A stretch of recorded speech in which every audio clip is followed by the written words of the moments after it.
Ini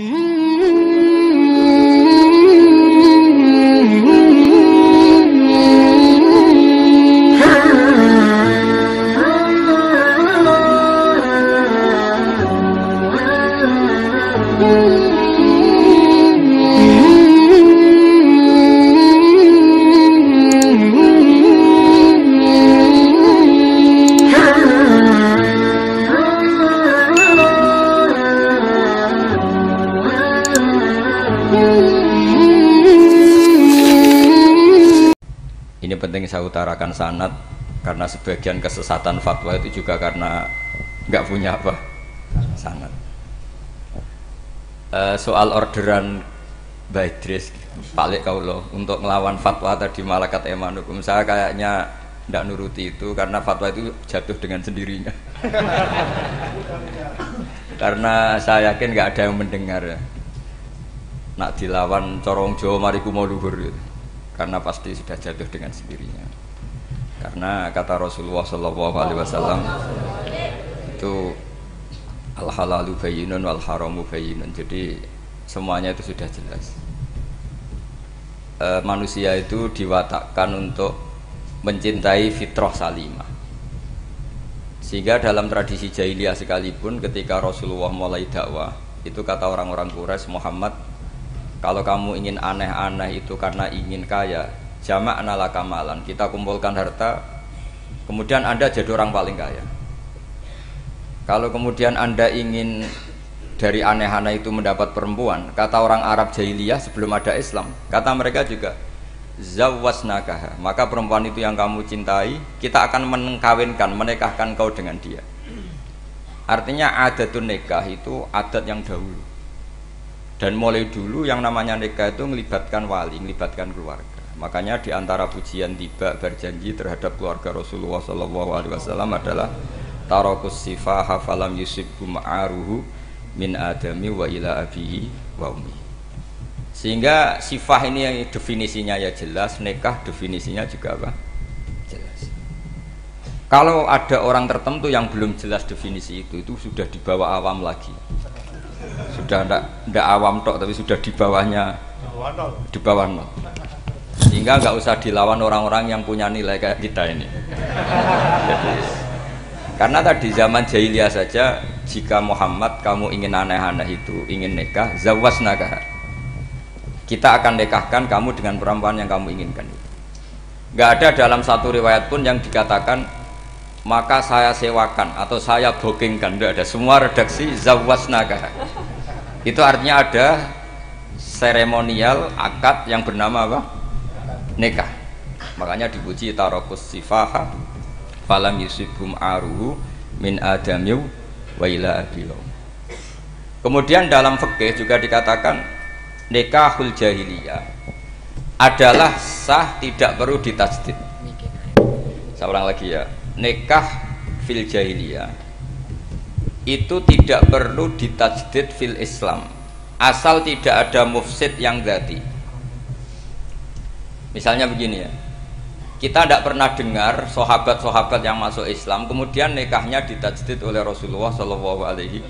Itu menunjukkan peradaban nikah ini ma'ruf, kecuali nikah ada mufsid yang permanen, misalnya menikahi saudara kandung atau nikahi buliknya atau nikahi mbahnya, dan itu hebatnya nggak terjadi dalam kafir jahiliyah. Semua nikahnya normal dan dengan wali, sehingga Anda tidak perlu menyangsikan aturan-aturan fikih yang sudah dibakukan oleh ulama. Jadi nggak usah risau sama. Pokoknya sampean yakin saja ja'al haqqu wa zahaqal batil innal batila kana zahuqa. Nah kemudian ini yang makalah yang saya siapkan begini. Sekarang Indonesia itu dikepung oleh paham-paham keras. Sebetulnya untuk menghadapi paham-paham keras itu yang paling hebat tentu ilmu. Dalam banyak cerita, banyak saksinya juga. Pernah, ini masyhur sekali cerita ini. Saya Sya'rawi itu ketemu orang ekstrim yang mau mengebom orang-orang Islam yang sedang main di bar. Dugem lah kira-kira gitu. Karena di dunia Allah kok maksiat tok, ini baiknya mati aja daripada hidup, daripada ngeleng-ngeleng bumi gitu. Terus ditanya sama Syekh Sya'rawi, kalau betul mereka jadi mati, aina masiruhum, Lalu mereka mati terus kemana? Dijawab oleh ekstremis tadi, ya ilanar, karena mereka matu fi finil maksiyah, mati ketika maksiat. Terus jawabnya si Sa'rawi, lalu kalau mereka ke neraka itu keinginan Rasulullah apa keinginan kamu? Apakah pernah Rasulullah itu berkeinginan umatnya mati masuk neraka? Ya enggak. Ya sudah, kalau itu tidak keinginan Rasulullah jangan lakukan. Itu kan satu ilmiah yang luar biasa. Rasulullah tidak pernah ingin umatnya mati dalam keadaan siap masuk neraka. Makanya tidak usah mati pas itu ya. Bener MC tadi, kalau mati milih tanggal dan milih tempat. Ya itu diantara pujian-pujian yang masyhur tuh, yang dulu sahabat ada yang muji Rasulullah itu, khuliqta mubarra'un min kulli aibin faka'an nama khuliqta kama tasha. Jadi itu sebenarnya makalahnya sahabat, tapi yang untung Mustafa Atif karena dapat uang banyak dari nyanyi. Jadi itu sebenarnya makalah normal dari pujian seorang sahabat, tapi yang untung Mustafa Atif. Mungkin yang untung juga pengundangnya karena ternyata abadi ya. Tapi itu makalah itu. Nah cerita Imam Sa'rawi tadi, Sa'rawi Sa'rawi Mutawali Sa'rawi ya. Mufassir itu. Saya punya kitabnya itu 27 jilid. Saya sebagai peneliti itu ya ndak tasdek amat karena saya butuh adit ya, butuh penguat itu. Dan penguat itu pula yang saya bawa ke sini. Ya ini saya baca terjemahnya dulu, nanti saya baca Arabnya supaya dapat barokahnya Rasulullah SAW sebagai Jami'ul Kalim. Nabi pernah didatangi seorang bedui. Bedui itu Arabi, orang kampung. Minta sama Nabi, karena Nabi itu udah orang kaya, tentu kira-kira saya bayangkan ya dikasih 50.000 atau 10.000. Si Arabi ini tidak terima, dan tidak terima ngomong di depan umum. Ketika Rasulullah tanya, apa saya sudah baik sama kamu? Kata si Arabi tadi, tidak, karena kamu kikir hanya ngasih saya segini. Sahabat hampir marah saja karena Nabi tersinggung gitu. Tapi Nabi lalu mengajak orang itu ke dalam rumah. Kira-kira kalau Indonesia mungkin ditambah 200.000 atau 300.000. Kemudian, apa ini cukup? Ya cukup. Kamu sudah puas? Ya puas. Fajazakallahu min ahlin wa asyiratin. Dipuji-puji Nabi. Kemudian kata Rasulullah, ayo kita keluar. Keluar nemuin khalayak begini. Khalayak rame tadi.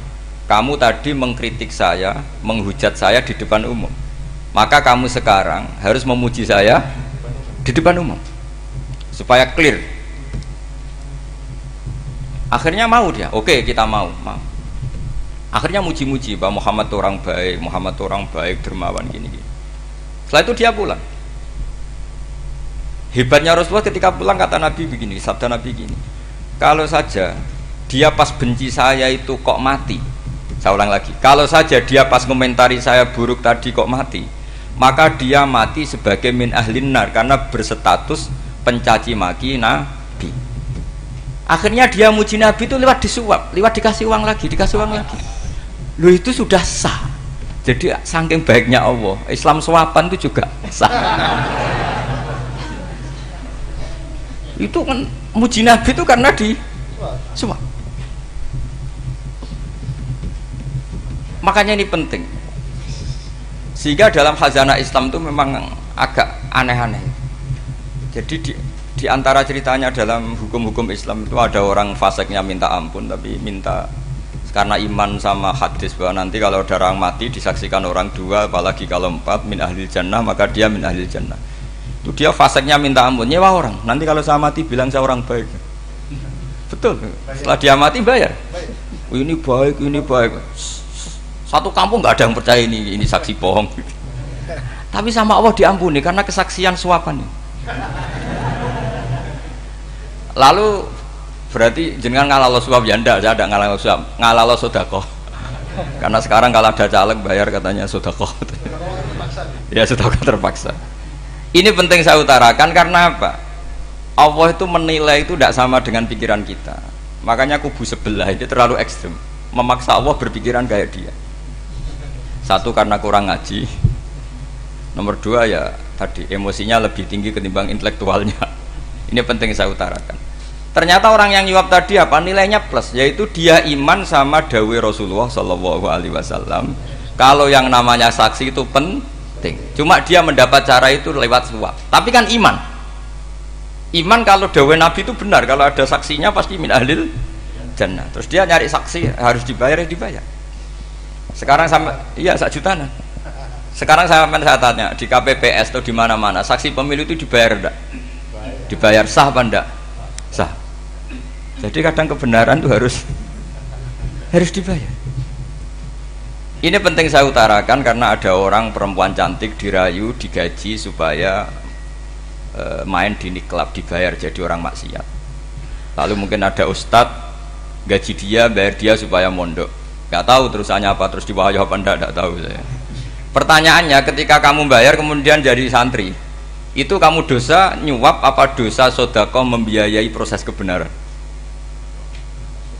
Sodako. Tapi kalau yang bayar untuk jadi pegawai niklab maka membiayai kemaksiatan. Maka pembiayaan ini penting secara fikih. Arahnya kemana?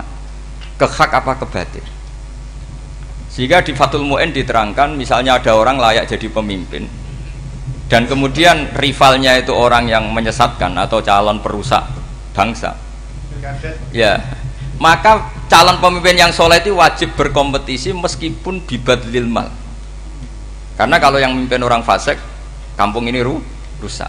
Kalau yang memimpin orang soleh, kalau nggak bayar juga nggak jadi, maka wajib bayar. Lah yang soleh bayar ini berstatus sedekah, tapi yang batil ini berstatus suap.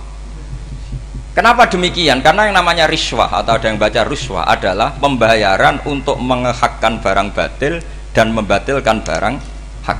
Sementara pembiayaan orang soleh adalah untuk memperkuat hak. Nah orang tuh nggak tahu, yang ngajinya tidak hatam-hatam tuh taunya pokoknya ar-rosi wal murtasi benar. Tapi nggak pernah mikir lalu definisi riswah atau ruswah itu apa.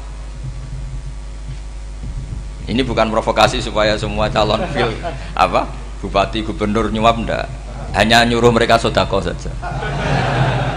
Jadi kalau nggak jadi, tapi sodako betul ya, kalau nggak jadi ya tetap ikhlas, dari awal memang sodako. Lah soal gremeng ya bawaan manusia gitu ya. Ya nggak apa-apa, namanya tetap gremeng. Ini penting saya utarakan, makanya menurut saya itu bangga dengan Pak Hamid karena sepupu mbah saya itu karena alimnya. Meskipun banyak orang mensifati beliau wali dan memang wali betul, tapi saya tetap menstatuskan beliau orang alim yang dari kelaziman alim itu beliau wali. Jangan dibalik, wali dulu baru alim. Karena dalam beliau orang Lasem dan kaidah di Lasem itu fakullu alimin waliyullah walaysa kullu waliyillah aliman. Jadi kalau kaidah di daerah Jawa Tengah itu semua orang alim pasti wali, tapi kalau wali tidak mesti alim. Sehingga kalau menstatuskan alim itu keren, kalau di Jawa Tengah status alim itu keren. Dan soal keramat yang kaitannya dengan Mbah Mun itu masyhur itu dulu ketika Mbah Hamid santai-santai sama Pak D. Taifur sama keluarga lah. Beliau mau istirahat, kemudian yang datang Kiai Maimun, Mbah Mun zaman itu masih dipanggil Gus. Sopo pur, ada Pak Taifur di situ. Kata Pak D. Taifur, saya kalau manggil Pak D itu Gus Mun. Dan itu Mbah Hamid ngendikan rojulun alimun waliyullah. Itu orang lelaki yang alim yang waliyullah. Jadi beliau muji Mbah Mun juga alimun dulu, rojulun alimun wali. Ini penting saya utarakan karena kesanatan keilmuan beliau jelas dari beberapa keluarga di Lasem. Karena di daerah Fakhriyah itu yang tempat lahirnya Pak Hamid juga lahirnya mbah saya. Itu mbah-mbahnya sudah orang alim, termasuk Kiai Sidik Jember itu juga lahirnya di kawasan pondoknya Pak Hamid Fakhriyah. Kemudian Kiai Sidik punya anak yang namanya Ahmad Sidik yang jadi apa? Rois Am yang sekarang ada Gus Wirjon macam-macam, itu semuanya juga keluarga Lasem. Nah saya cerita keluarga ini penting bukan karena tafakhur atau tabai, bukan, karena Allah itu membuat satu tradisi besar memang lewat dzurriyyah. Sehingga Allah ngendikan misalnya ulaikal ladzina an'ama Allahu 'alaihim minan nabiyyin min dzurriyyati Adam wa mimman hamalna ma'anuh wa min dzurriyyati Ibrahim wa Israila wa mimman hadaina wastabaina. Karena tanpa dzurriyyah itu enggak ada tradisi, enggak ada kultur. Misalnya saya menjadi hafal Quran, dulu bapak saya itu tiap zaman Pak Hamid masih sugeng, yang semaan di sini itu pasti bapak saya, namanya Kiai Haji Nur Salim. Kadang diajak baca Quran di kamarnya Kiai Hamid. Karena kalau bapak saya itu mantu ponaan sama Pak Hamid. Itu dulu bapak saya memotivasi saya supaya hafal Quran itu gini, hak kowe kudu hafal Quran. Nak kowe hafal Quran, iku kepaten obor. Kok anak merapal luwe duwe alasan. Jadi kalau ada Gus tidak alim itu mesti salah bapaknya. Karena kalau bapaknya bisa baca Wahab, anaknya mau baca primbon tuh malu.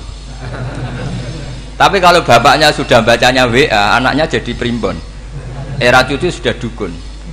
Era cucu sudah kayak Dimas Kanjeng, nanti itu pasti.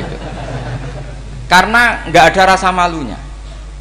Tapi kalau bapaknya alim, baca Wahab misalnya, juga qanaah, anaknya juga itu figurnya.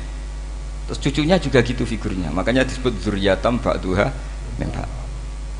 Ini penting. Dulu Mbah Mun itu sering ngijazahi saya, itu persis ijazahnya bapak, ijazahnya Mbah Hamid. Kalau punya amplop itu ya dibeda-bedakan, ini amplop dari tamu, ini dari pejabat, ini dari orang fakir. Sehingga penggunaannya juga sesuai itu, tidak serampangan. Karena dianggap amanat. Kalau kita salah tasarruf maka menjadi hisab. Kalau sekarang nggak salah dikumpulkan. Orang desa salam template wadol pitik kuru, wedhus kuru. Ambek guse tuku HP seri terbaru itu kan kasihan itu. Padahal sing salam template itu ibunya kerja di Malaysia. Mungkin gelantungan ngecat tembok di Malaysia. Hasil salam template digugus tuku HP terbaru itu kan nggak imbang. Nah tuku tasbih kan sumbut. Ini bukan nyindir tapi ngamuk. Jadi ini penting karena semuanya itu ada hisabnya. Walatus alunna yauma idzin anin naim. Karena tradisi ini harus kita teruskan ala qadril istithaq. Karena itu nanti yang mengawal ilmu. Kemudian termasuk tradisi mengakui santri goblok, ini penting. Itu enggak ada santri sebarokah santri goblok. Makanya dulu Mbah Mun, Mbah Hamid, Kiai alim itu kalau sama santri goblok ya tidak benci. Enggak kayak sekarang semua orang bikin sekolah unggulan. Sekolah unggulan itu kritik saya hanya memproduksi orang-orang yang nantinya mendapat. Kalau kamu punya santri hafal Quran, nanti hadiahnya umroh, langlanya umroh, santri pinter hadiahnya beasiswa. Tapi hubungannya sama negara itu mendapat. Sementara santri yang goblok hidup di pedalaman Kalimantan, karena di sana belum ada masjid, bikin masjid. Sebagian hartanya dipakai masjid, sebagian hartanya dipakai bangun masjid. Ini yang goblok pendiri masjid, yang pinter pengajian di masjid dibisaroi uang kas masjid. Artinya gini, ya kalau halalnya halal, tapi kita mbok yo roh hikmahnya orang-orang goblok gitu. Supaya kita tetap ngaji Rabbana ma khalaqta hadza batila. Semua ini ada gunanya. Subhanaka ma khalaqta. Jadi semua ini ada gunanya. Maka bagi santri-santri yang goblok, tolong nanti saya di-Fatihai karena saya ini pembela Anda. Loh yang ngomong biar saya karena saya terkenal santri pinter. Kalau yang ngomong sampean goblok kan nggak ada yang percaya. Oh, padune padha gobloke kan gitu. Yang ngomong harus saya. Saya itu niru Rasulullah Shallallahu Alaihi Wasallam. Nabi itu kalau ada santri serabakat pinter itu diwaris sak surat usung nang mulai pinter. Banyak itu. Balighu anni walau ayah, ada sahabat ngaji hanya diajari idza zulzilatil ardu, sudah kamu pulang, sudah pinter. Karena betul. Sekarang coba diangan-angan, ada santri alim alamah, mungkin bakasnya furu'iyah, gimana hukumnya Jumatan jumlahnya itu 40 kurang atau 40 pas imam. Kemudian ada yang batal satu, hukumnya gimana? Dia mikir furu'iyah. Sementara yang goblok, dia di desa tertinggal gak ada masjid. Piye caranya dia masjid? Ini bikin aslul ibadah, yang sini sudah khilaf tentang yang gak penting. Jadi orang goblok kadang lebih keren. Akhirnya apa? Duriannya yang goblok nanti jadi orang alim alama ngekholi wong goblok karena pendirinya biasanya orang pati pinter. Itulah Allah Subhanahu wa taala. Ada bikin sesuatu itu sia-sia. Nah, saya ini korban ilmu itu. Akhirnya santri saya banyak yang enggak jelas. Ya, tapi ya saya terima saja. Saya santri itu macam-macam. Ada yang profesor, ada yang doktor, ada yang goblok, ada yang baru tobat kemarin. Ada yang Cina lagi seneng ahli sunnah wal jamaah, macam-macam. Semuanya ngaji sama saya. Karena saya tetap berkeyakinan Rabbana ma khalaqta hadza batila. Ini penting saya utarakan karena khazanah kita ini jangan digerus oleh orang yang tidak bertanggung jawab. Pernah ada di hadis Muslim, ini cerita di Sahih Muslim. Ada seseorang sedang sujud kemudian diinjek oleh orang fasik. Saya ulang lagi, diinjek. Rokobahnya yang diinjek itu rokobahnya. Lehernya itu diinjek sama orang fasik. Kemudian si yang sujud tadi bersumpah wallahi la yaghfiru wallahu lak. Demi Allah, Allah tidak akan mengampuni kamu. Itu Allah kemudian mewahyukan sama Nabi di zamannya. Wahyunya adalah mangdalladzi yata'alla alayya Allah aghfira li fulan. Laqad ghafartu dzunuba wa ahbattu amalak. Siapa yang mencantut namaku dengan menstatuskan saya tidak bisa memberi maaf. Sungguh orang itu saya maafkan, dan yang ahli ibadah amalnya tak cabut semua, tak hapus semua. Karena Allah tuh nggak boleh distatuskan sesuai keinginan kita. Kita sedang soleh terus mengatakan orang lain tidak soleh, Allah tidak akan ngampuni. Ngampuni tidak, itu wilayahnya Allah, dan Allah yaf'alu ma yasha, dan Allah berkali-kali memaklumatkan dirinya yaghfiru liman yasha wa yu'adzibu man yasha. Tapi ini kubu sebelah nyifati Allah hanya wa yu'adzibu, kubu sebelah kan gitu. Tidak pernah kalau Allah disifati yaghfir. Bagaimana Allah gak tersinggung? Allah selalu distatuskan yu'adzib. Itu kira-kira kalau Allah kan gini, saya ini bisa yu'adzib, bisa aghfir, kenapa status saya tinggal yu'adzib? Ini ngaji di mana? Khatam enggak gitu kan gitu. Makanya resikonya ahli sunnah itu masyhur tuh Pak Hamid Pasuruan, tamu macam-macam diterima. Ketika orang benci Golkar itu ada tamu dari Golkar juga diterima. Ketika orang nggak mau diberi hadiah oleh orang Golkar, Pak Hamid ya diterima. Bilang ke bapak, mengaku lo mau wainur, duit enggak ono gunane dhewe. Sing marai rawan hisab itu kan kamu dapat uang nggak jelas kemudian kamu pakai pribadi. Kalau orang-orang soleh kan nggak pernah dipakai, kan aman saja. Loh, dihisab apanya? Wong hanya peralon. Kalau istilahnya Mbah Hamid itu peralon. Datang diberikan orang lagi, datang diberikan. Kalau kena kamu kan hisab. Terus kamu nyate makan wareg glegeken. Wah itu uangnya nggak jelas dipakai nyate glegeken, ya mesti hisab. Kalau nggak jelas ya disedekahkan. Kalau ingin bebas apa? Hisab. Tapi kalau sering sedekah biasanya nggak bebas dari miskin. Tapi kalau kamu wali kan tetap kayak Pak Hamid itu masyhur bisa kok. Tapi kan nggak jadi miskin. Kamu nggak terkenal sakok tapi miskin. Ini nggak wali. Ini penting. Jadi kebanyakan orang ekstrim karena mensifati Allah Ta'ala itu hanya dengan status yu'adzib, tidak dengan status yaghfir. Dan itu mereka harus ngaji lagi. Kurang apanya Rasulullah SAW? Nabi sebagai manusia benci sekali sama pembunuh Hamzah karena qatilu ahabbin nasi ila Rasulillah, yaitu sama Wahsy. Siapa yang nggak tahu Wahsy? Qatala ahabban nasi ila Rasulillah, itu qatala Hamzah. Dan ketika Nabi nyuwun sewu maksud no Wahsy, Allah malah nurkan ayat laisa laka minal amri syai'un aw yatuba alaihim. Ada pilihannya aw yatuba alaihim. Apa yang terjadi? Justru Allah mentobati Wahsy, memaafkan Wahsy, mentobati Wahsy. Ada sahabat yang dipuji Nabi hamamatul masjid, akhirnya su'ul khotimah. Kita tahu ceritanya siapa? Sa'labah. Makanya kata Mbah Mun sering cerita ke saya, banyak orang darani saya itu tidak jelas, kata Mbah Mun, karena saya sama siapa saja baik, sehingga banyak yang nuduh saya itu tidak jelas. Kata beliau, ulama paling jelas ya saya ini kan, karena masih orisinil, kata beliau. Tapi pakai bahasa Jawa, karena tadi Mbak Idris bilang ada yang MA ya, Madura asli tadi, makanya saya terpaksa bahasa Indonesia tadi. Kata Mbah Mun, ulama paling jelas ya saya, karena saya menyikapi siapa saja baik, karena di hati saya hanya membaca laisa laka minal amri syai'un aw yatuba alaihim aw yu'adziba. Kenapa kamu vonis si buruk? Bisa saja nanti baik. Yang sedang baik bisa saja nanti Kalau nasib seseorang nggak jelas, kenapa kamu sikapnya jelas? Nah, ini orang-orang nggak ngaji itu memaksa orang lain jelas. Ini kubu sebelah pasti salah, ini pasti benar. Wong manusia kok dipasti-pastikan gimana? Kita ini tidak nabi. Kalau nabi maksum pasti benar. Kalau sampean apa? Maksum bisa. Jadi ketidakjelasan para ulama ini berdasar konstitusi tadi, bahwa itu wilayahnya Allah Subhanahu wa Ta'ala.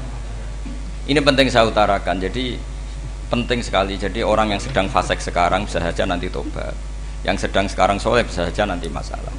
Sehingga Rasulullah tetap mengajarkan ya muqallibal qulub tsabbit qalbi ala din.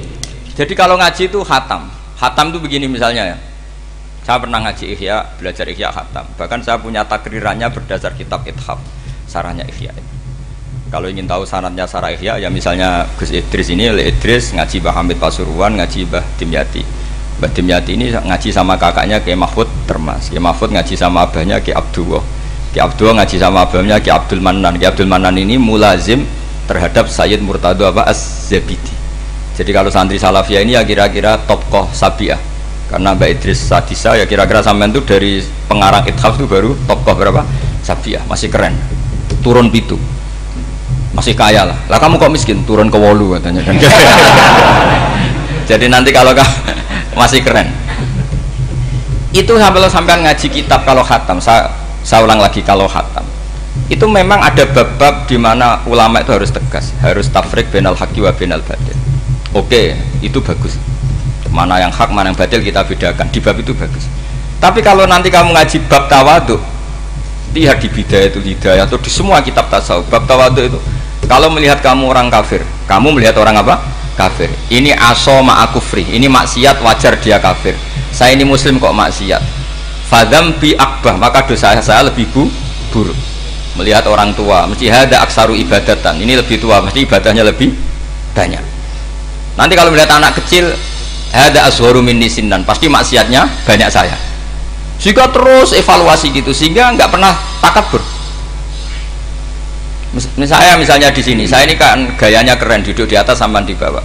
Gayanya tok, hakikatnya sampai lebih sombong karena memerintahkan saya.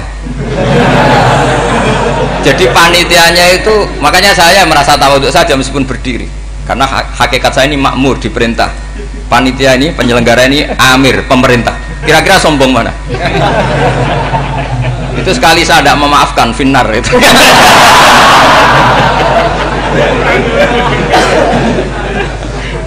Tapi insya Allah tak maafkan lah. Iya masih insya Allah. Jadi ini penting. Jadi mbok ya, orang-orang yang ekstrim tuh mikir keinginan Rasulullah SAW itu umatnya meninggal dalam keadaan baik. Makanya benar tadi, notulen tadi, kalau doa, kalau ingin mandi itu memang harus ada jadabnya. Tapi yang asli loh ya, jangan gaya-gayanan. Ya asli betul loh, yang nggak khilaf memang asli. Itu ada seorang wali doa di depan Nabi itu begini, ya Allah, saya harus jadi orang soleh. Allah diharuskan itu kan nggak sopan ya. Ya Allah, saya ini harus jadi orang soleh. Kenapa? Sekali saya soleh, maka surroh habibu, yang senang kekasihmu. Sekali saya fasik, maka yang senang musuhmu, yaitu iblis. Tinggal jenengan milih mana, nyenangkan kekasihmu apa nyenangkan musuhmu. Akhirnya ya dapat aku, ya sudah soleh aja, soleh ini kok doa kok neror orang ini. Kira-kira gitu. Jadi ya Allah, saya harus jadi orang soleh. Kalau saya jadi orang soleh, surroh habibuk, yang seneng kekasihmu. Kalau saya jadi orang fasik, yang seneng musuhmu. Sedangkan tinggal milih saja, menyenangkan kekasihmu apa menyenangkan musuhmu. Kira-kira Allah seneng mana? Seneng menyenangkan. Wah, itu doa paling mustajab. Tapi syaratnya harus anti bikolbin dan dari ijazah nggak mandi, itu ijazah nggak mandi. Maka ini tidak saya ijazahkan. Nanti kalau kamu ngalami isak sendiri, ngalami wujdi sendiri, terus ngalami itu, insya Allah makbul. Tidak mau gaya-gaya nan copy paste, nggak diterima itu. Jadi wali-wali dulu itu kalau berdoa itu sederhana, tapi dari hati yang paling dalam. Makanya Nabi Musa itu terkenal, orang paling seenaknya sendiri dan Nabi Musa hubungannya dengan Allah. Tapi sama Allah dimaafkan karena orisinil, tidak bikin-bikin. Rasulullah juga itu, kalau sudah marah itu doanya gitu. Cuma celakanya ditiru Nira Warisman dulu itu. Nabi itu ketika perang Badar itu jelas kalah, nggak mungkin menang, sudah jelas kalah. Nabi hanya 313, orang kafir 1000 dengan perlengkapan apa? Sudah lengkap semua. Setelah perang dilihat itu jelas kalah. Seri awal ya memang kalah betul. Doanya Nabi apa? Allahumma intuhlik hadil isobah lam tu'bad badal ya. Ampun Gusti, silahkan bikin kalah, tapi ra ono sing roh najenan pangeran. Bon lahiran jenazah dadi pangeran, serana sing roh. Enggak ada ibadah. Intuhlik hadil isobah lam tu'bad badal ya. Kalau engkau menghancurkan kelompok saya ini, jenengan sebagai Tuhan tidak ada yang nyembah lagi. Karena yang nyembah tinggal kelompok kita. Tapi yang ngendikan Nabi, kalau kamu niru tidak bisa. Gak bisa kamu doa, ya Allah saya ini santri salafiyah, kalau saya bodoh menjadi presiden buruk terhadap alumni salafiyah. Gak apa-apa sekali-kali doa gitu. Tapi kata Allah lainnya masih banyak.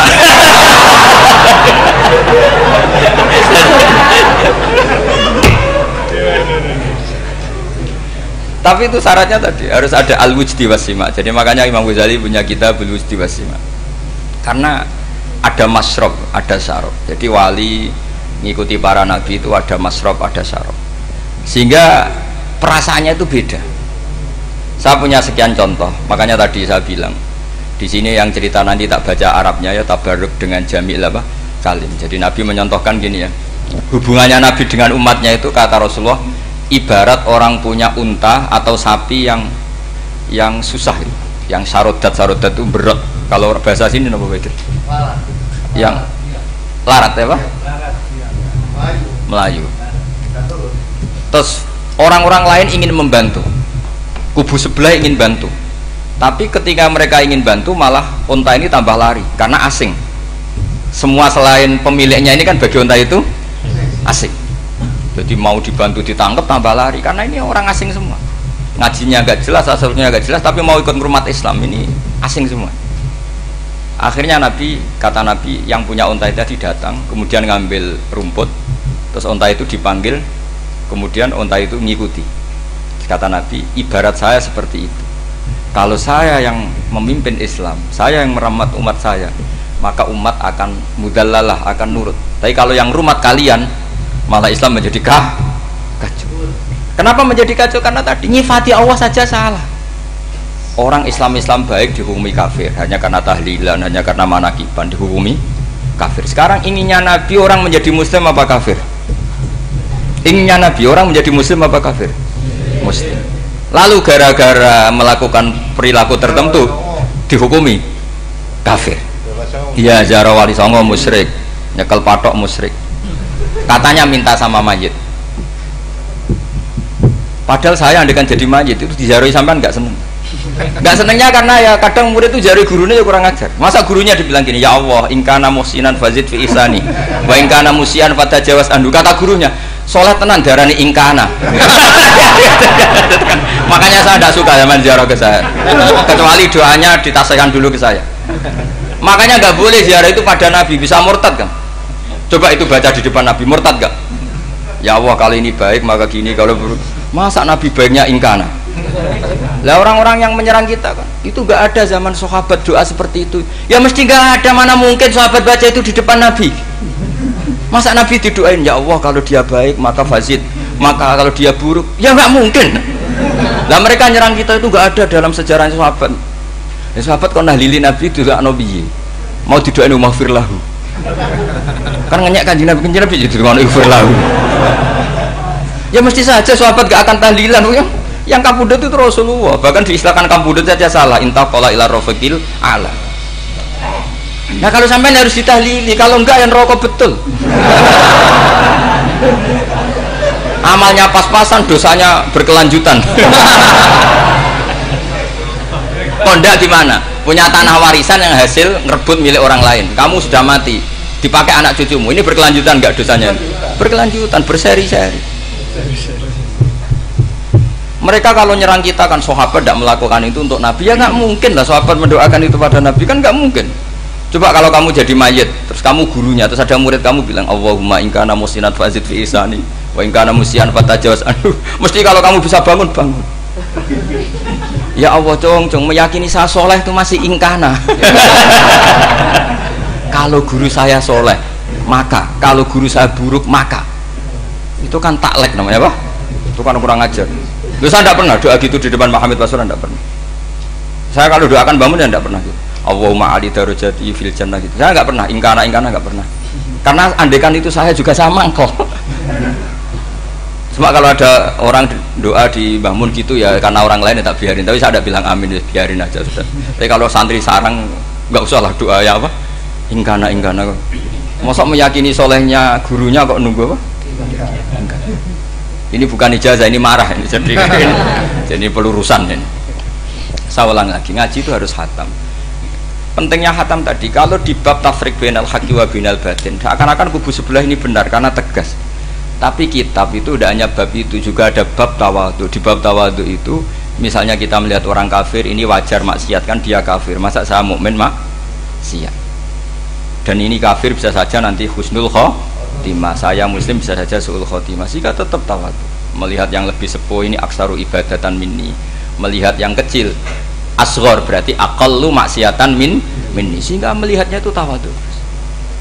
Jadi kalau di bab tawadhu semuanya orang itu mungkin.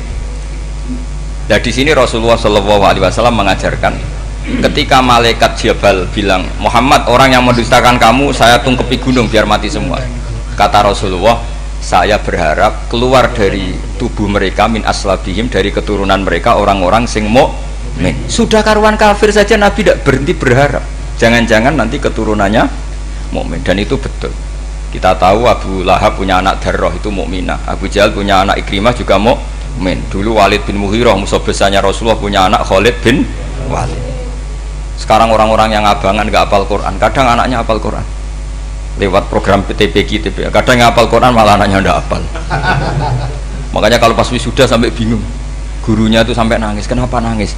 Ini anaknya orang nggak hafal Quran tapi sudah hafal, saya gurunya nggak hafal kata. Lah kenapa bisa jadi hafid? Karena guru sewaan kata. Itu banyak sekali. Ini penting saya utarakan supaya ekstremitas itu berkurang. Logika-logika yang dibangun ulama itu ngikuti riwayat. Agama itu ngikuti riwayat, bukan sekedar akal. Saya punya contoh ketika kitab Ihya menutup kitabnya, yaitu Imam Ghazali. Itu ada dua orang. Ini di akhir kitab Rojak dan dipakai nutup kitab Ihya sebagai rojaknya Imam Ghazali. Ada dua orang min ahlinar dipanggil sama Allah. Ini sekaligus ijazah. Kali ini ijazah betul. Yang dipanggil ke surga itu masih muqayyad dan biangkalil jahim, masih muqayyad, masih dibelenggu sama atribut neraka. Terus sama Allah ditanya, piye jong kabarin rokok? Wah syarra makanan Gusti mun rokok jenengan takokno sekarang ra enak jen. Terus kata Allah, ya sudah kamu kembali ke sana karena kamu memang orang fasik. Itu lari, semangat mau ke neraka. Ini ijazah. Semangat disuruh kembali ke neraka itu semangat lari. Allah tanya, "Loh, Jong, kenapa kamu semangat?" Ya Allah, saya ini sudah kapok. Dulu ketika di dunia kamu perintah, engkau perintah, saya tidak semangat. Maka kali ini jenengan perintah, saya semangat. Karena saya sudah kapok. Setiap engkau perintah, saya ada lari semangat ke neraka. Nah barokahnya semangat masuk neraka ini, kata Allah, ya sudah kamu di surga saja.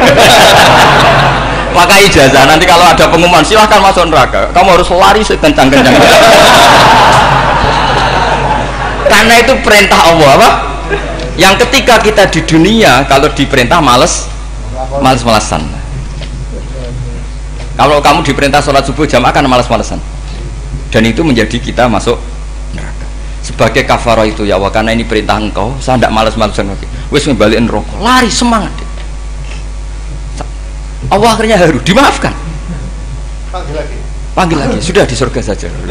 Barokahnya semangat masuk neraka. Nah ini ijazah ini. Ya diterima ya. kok enggak semangat terima ya.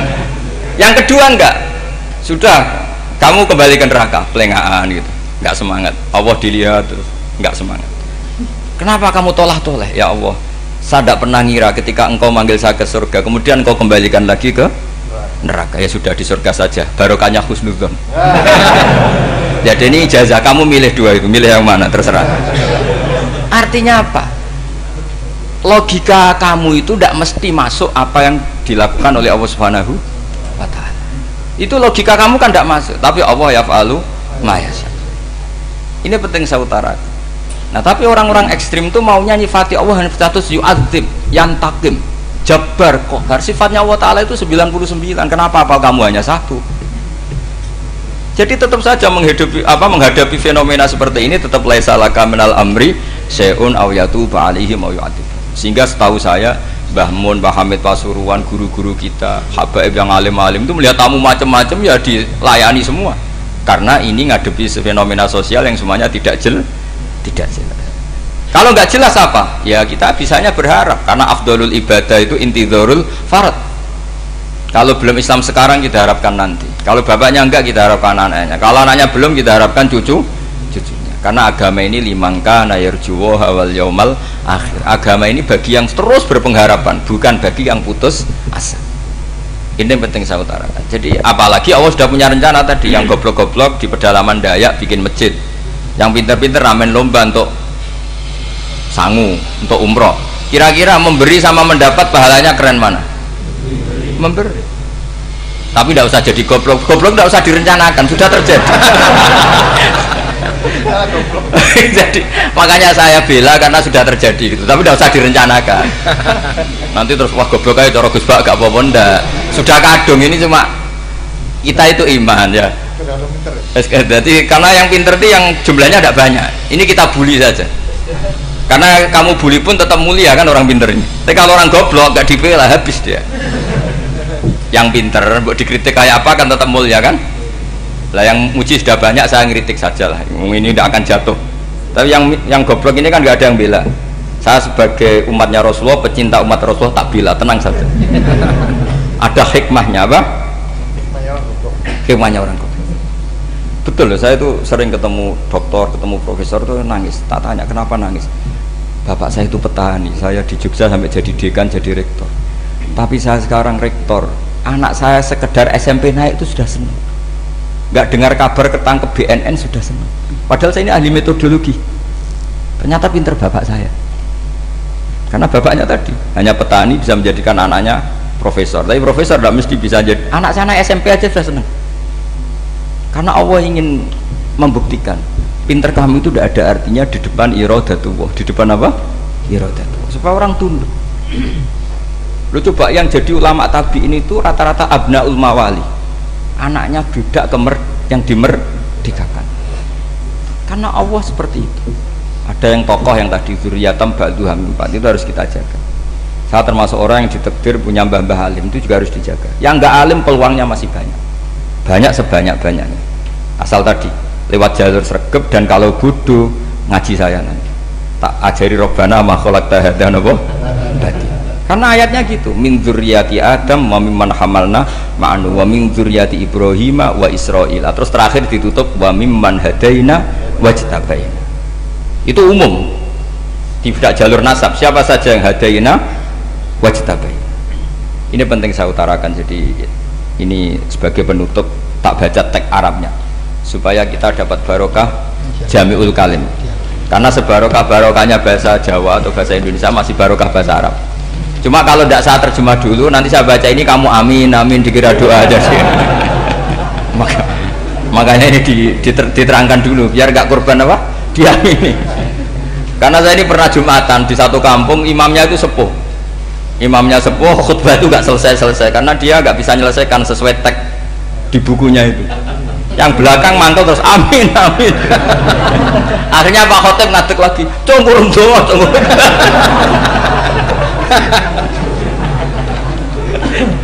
Ini masih teks Arab, tapi yang belakang sudah apa? Amin amin. Ya saya baca. Disimak. Bismillahirrahmanirrahim. Waruwiya anak Arabian ja'ahu yatlubu min husay'an fa'atahu summa qala ahsantu ilaika. Dikasih sesuatu ya tadi saya contohkan, misalnya dikasih hanya 10.000. Qala al-arabiyullah wala ajmalta, kamu ya belum berbuat baik. Faghadibal muslimun wa qamu ilaihi. Orang-orang Islam marah besar karena Nabi dikomentari la ajmalta, kamu tidak orang baik. Fa asyara ilaihim an kuffu, kata Nabi jangan kamu pukulin. Kalau di Madura sudah tuntas tuh kena celurit itu kalau. Sumakoma kalau di MA tadi ya, di Madura asli tadi ya. Sudah tuntas. Sumakoma wa dakhala manzilahu. Setelah itu terus arsala ilahi sallallahu alaihi wasallam wa zadahu syai'an. Kemudian Nabi menyuruh dia, ayo masuk rumah terus ditambahi. Faqala ahsantu ilaika qala na'am fajazakallahu min ahlin wa asyiratin khairan. Setelah ditambah banyak sama Nabi, saya sudah baik sama kamu. Wah, baik kalau sekarang baik. Itu mengatakan baik karena ditambah uang loh. Bukan karena dari nuraninya, karena ditambah uang, ditambah duit. Amplopannya ditambahin. Faqala lahu Nabiyyu sallallahu alaihi wasallam, innaka qulta ma qulta wa fi nafsi ashabi min dzalika syai'un. Fa in ahbabta faqul baina aydihim ma qultu baik. Ma qulta baina yadayya hatta yadhaba ma fi sadrihim alaika. Kamu tadi ngomong dan menjadikan sahabat saya tersinggung. Coba sekarang klarifikasi supaya mereka clear apa?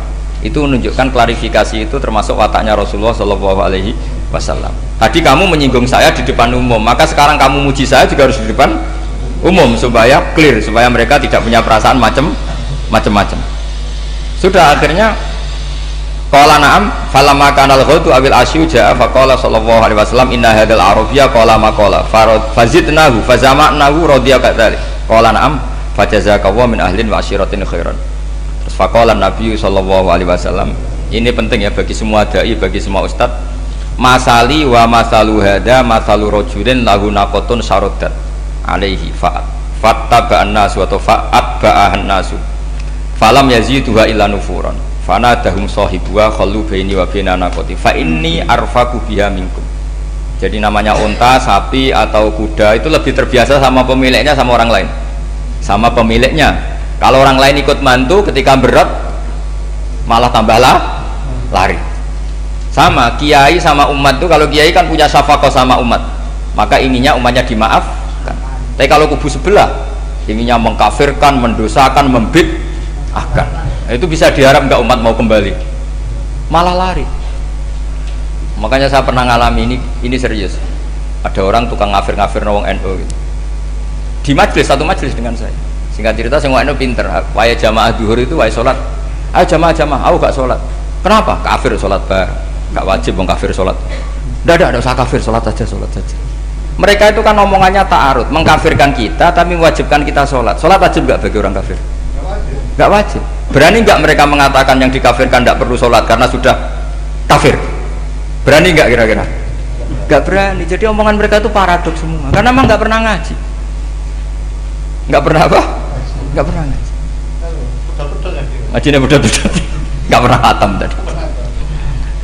Ya, jadi kata Rasulullah, fa inni arfaqu biha minkum wa a'lamu fatawajjahala baina yadayha fa akhudhala minkum mil ardi faradda hatta ja'at wastanakhat wa shadda 'aliya rahlaha wastawa 'aliya wa inni law taraktukum kaqaulihi. Terus ya sudah seperti itu.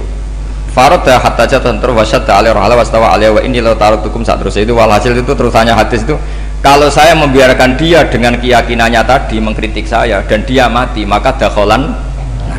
Jadi intinya gini, seneng Nabi dibayar itu sah. Seneng Nabi dibayar itu sah. Seneng Nabi dibayar itu sah. Jadi ya kalau ada maulid terus kiainya ngasih makan-makan terus menjadi seneng Nabi karena ada Bukharinya, itu juga sah. Ono zaitun sah. Terus kiainya seneng karena untuk amplop juga sah. Jadi ini sudah ini sama-sama sah.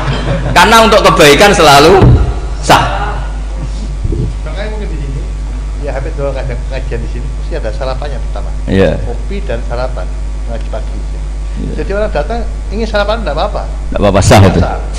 Sayyid Muhammad juga gitu, kalau ada orang ngaji dikasih uang juga sah.